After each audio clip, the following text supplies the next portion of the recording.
اللهم اجعل القرآن لقلوبنا ضياء ولأسقامنا دواء۔ جی پیر صاحب آپ سے سوال ہے کہ کیا حضرت عمر، حضرت ابوبکر، حضرت عثمان نے حضور پاک صلی اللہ علیہ وآلہ وسلم کی تدفین میں شرکت کی تھی؟ آپ نے جو سوال کیا ہے، اب اہل سنت والجماعت کی کتب میں جو کوئی لکھا ہے میں تو وہ لکھا ہوا آپ کو بتا سکتا ہوں۔ یہ دیکھو جامع الاحادیث میں یہ بات موجود ہے کہ حضرت ابوبکر صدیق، حضرت عمر فاروق نبی پاک صلی اللہ علیہ وآلہ وسلم کی تدفین میں شامل نہیں تھے۔ اس کے علاوہ بھی حوالہ جات موجود ہیں کہ مسند امام احمد بن حنبل میں بھی یہی روایت موجود ہے کہ حضرت ابوبکر صدیق رضی اللہ تعالیٰ اور حضرت عمر فاروق رضی اللہ تعالیٰ کو آپ بھی آقا علیہ الصلوۃ والسلام کی تجہیز و تدفین میں شامل نہیں ہو سکے۔ اس کے علاوہ بھی روایات ہیں۔ کنز الاموال، مسند امام احمد بن حنبل کے علاوہ کنز الاموال میں بھی یہی روایت موجود ہے کہ حضرت ابوبکر صدیق اور حضرت عمر فاروق یہ آقا علیہ الصلوۃ والسلام کی تدفین میں شامل نہیں ہو سکے۔ اور مصنف ابن ابی شیبہ نے بھی یہی روایت کی ہے کہ یہ حضرات شامل نہیں ہو سکے۔ دیکھیے آج پھر میں بغیر تمہید کے اپنی گفتگو کو مختصر کرنا چاہوں گا، اور جن روایات کا انہوں نے حوالہ دیا اس کی صحت پر بھی انشاءاللہ روشنی ڈالنا چاہوں گا۔ سب سے پہلے تو یہ امت کا متفقہ فیصلہ ہے کہ رسول اللہ صلی اللہ علیہ وسلم کی وفات سن 11 ہجری میں ہوئی، مہینہ ربیع الاول کا تھا، دن سوموار کا تھا، لیکن اختلاف صرف اس مہینے کی تاریخ میں ہے۔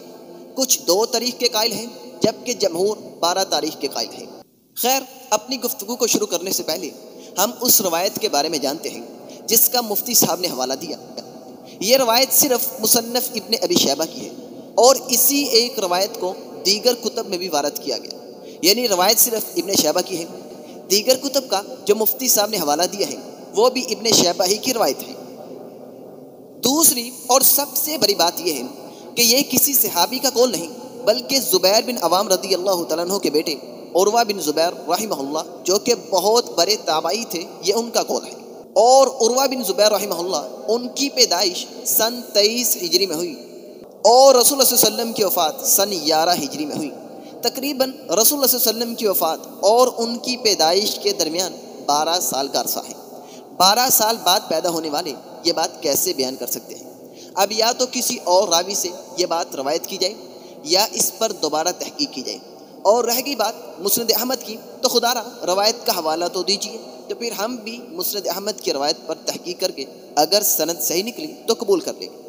اب جو باتیں میں آپ کے سامنے پیش کرنے لگا ہوں یہ ابن ماجہ، مسند احمد اور البدایۃ والنہایہ کا مجموعہ ہے، لیکن اس سے پہلے میں کچھ باتیں آپ کے سامنے پیش کرنا چاہتا ہوں۔ جس طرح پہلے بھی ابن ماجہ کی روایت میں آپ کے سامنے بیان کر چکا ہوں کہ سیدنا عائشہ رضی اللہ تعالیٰ عنہ فرماتی ہے کہ رسول اللہ صلی اللہ علیہ وسلم بقیع سے ایک جنازہ پڑھ کر تشریف لائے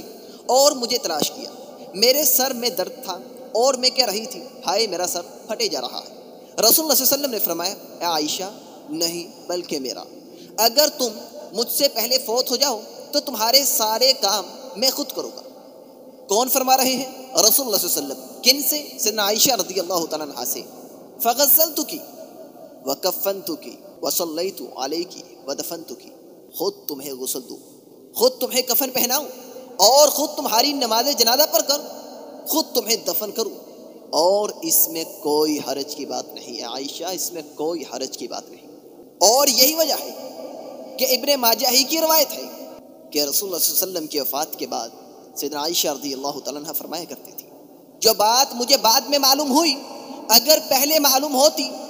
تو رسول اللہ صلی اللہ علیہ وسلم کو ازواج مطہرات ہی غسل دیتی۔ کون سی بات معلوم ہوتی پہلے؟ کہ خاوند بیوی کو، بیوی خاوند کو غسل دے سکتی ہے۔ اگر یہ بات ہم کو پہلے معلوم ہو جاتی تو ہم ہی رسول اللہ صلی اللہ علیہ وسلم کو غسل دیتی،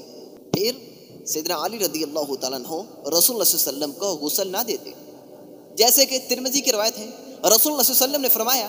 مرنے والے کا ولی اپنے بھائی کے لیے اچھا کفن بنائے۔ اور یہی روایت طبقات ابن سعد میں بھی ہے، جس طرح میں پہلے بھی بیان کر چکا تھا کہ جب حضرت جعفر رضی اللہ تعالیٰ عنہ کی وفات کی خبر آئی تو رسول اللہ صلی اللہ علیہ وسلم نے ان کے اہل و عیال کے لیے کھانا تیار کرنے کا حکم دیا اور فرمایا ان لوگوں پر ایسی مصیبت آئی ہے، یا فرمایا ایسا موقع آیا ہے جس میں وہ کھانا نہیں پکا سکے۔ اب دیکھیے رسول اللہ صلی اللہ علیہ وسلم ان کے قریبی رشتہ دار تھے تو ان کے اہل و عیال کے لیے کھانا تیار کرنے کا حکم فرمایا۔ یہی وجہ ہے کہ میت کے عزیز و اقارب کو ہی میت کو غسل دینا چاہیے اور اسے قبر میں اتارنا چاہیے۔ اب سیدنا عائشہ رضی اللہ تعالیٰ عنہ کا اور دیگر امہات المؤمنین کا یہ زیادہ حق تھا کہ وہ رسول اللہ صلی اللہ علیہ وسلم کو غسل دیتی،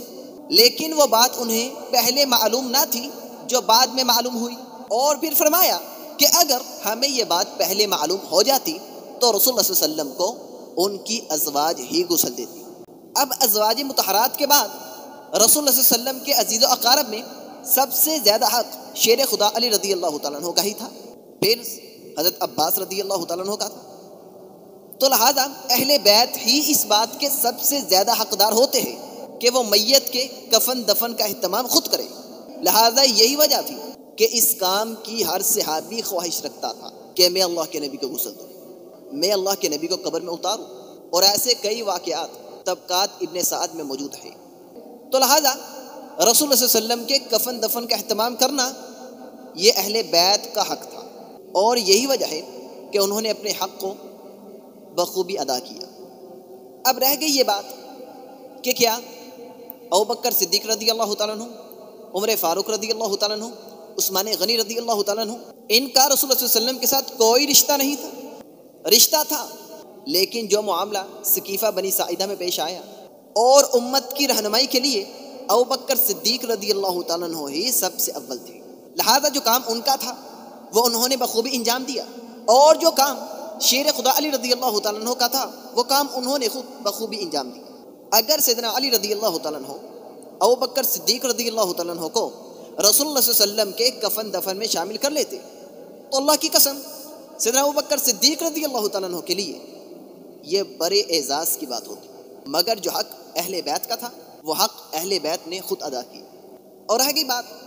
عثمان غنی رضی اللہ تعالیٰ عنہ کی کہ ان کا بھی تو رسول اللہ صلی اللہ علیہ وسلم کے ساتھ بہت مضبوط رشتہ تھا کہ رسول اللہ صلی اللہ علیہ وسلم نے اپنی 2 بیٹیاں عثمان غنی رضی اللہ تعالیٰ عنہ کی نکاح میں دی، تو ان کا بھی تو سیدنا عثمان رضی اللہ تعالیٰ عنہ وہ اس وقت ان لوگوں میں سے تھے کہ جن کی حالت رسول اللہ صلی اللہ علیہ وسلم کی وفات کی خبر سن کر غیر ہو گئی تھی، اور پر یہ طبقات ابن سعد کہ عثمان غنی رضی اللہ تعالیٰ عنہ رسول اللہ صلی اللہ علیہ وسلم کی وفات کی خبر سن کر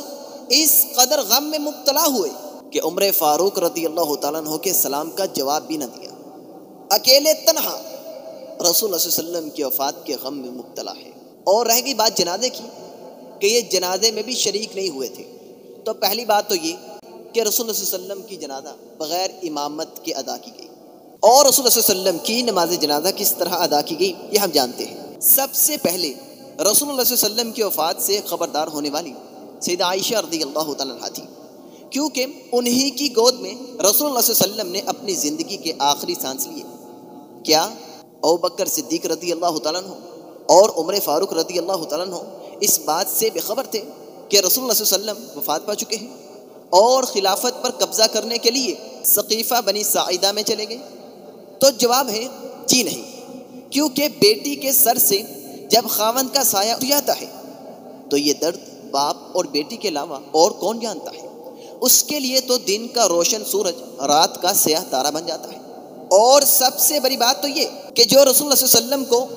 ایک لمحہ بھی تنہا نہیں چھوڑنے والے تھے، کس طرح ان کی وفات کے بعد ان کی تدفین اور جنازے میں شرکت نہیں کی؟ ان پر اپنی جان قربان کرنے والے، اپنے سروں پہ کفن باندھ کے ان کے ساتھ میدانوں میں نکلنے والے کس طرح اس موقع سے محروم ہو سکتے ہیں؟ خیر، سب سے پہلے جس نے رسول اللہ صلی اللہ علیہ وسلم کی وفات کی تصدیق کی اور اپنے تاریخی خطبے کے ذریعے لوگوں کو ایمان پر مضبوط رہنے کی تلقین کی، وما محمد الا رسول اور من كان منكم يعبد محمدا فإن محمدا قد مات ومن كان منكم يعبد الله فإن الله حي لا يموت، جیسے توحید پر مبنی جملے ارشاد فرمانے والے امت کے صدیق اکبر رضی اللہ تعالیٰ عنہ ہی تھے، جنہوں نے رسول اللہ صلی اللہ علیہ وسلم کی وفات کے بعد سب سے پہلے رسول اللہ صلی اللہ علیہ وسلم کا بوسہ لیا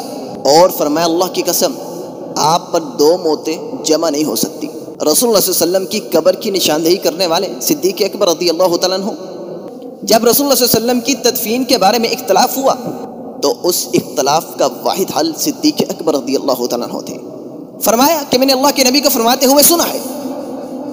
کہ نبی جہاں فوت ہوتا ہے وہی دفن اونٹ کی کوہان جیسی پست اور کچی قبر بنانے کا مشورہ دینے والے خود عمر فاروق رضی اللہ تعالیٰ عنہ تھے، اور اہل بیت کے بعد سب سے پہلے رسول اللہ صلی اللہ علیہ وسلم کا جنازہ پڑھنے والے صدیق اکبر رضی اللہ تعالیٰ عنہ تھے۔ اب یہ تمام معاملات صدیق اکبر رضی اللہ تعالیٰ عنہ کی سرپرستی میں کیے گئے۔ ان میں سے کوئی بھی ایسا کام نہیں تھا کہ جو صدیق اکبر رضی اللہ تعالیٰ عنہ کی مرضی کے خلاف ہو، لہٰذا رسول اللہ صلی اللہ علیہ وسلم کو غسل دینا اور ان کی تدفین کرنا یہ اہل بیت کا حق تھا، اور صدیق اکبر رضی اللہ تعالیٰ عنہ نے ان کا حق انہی کی طرف لوٹا دیا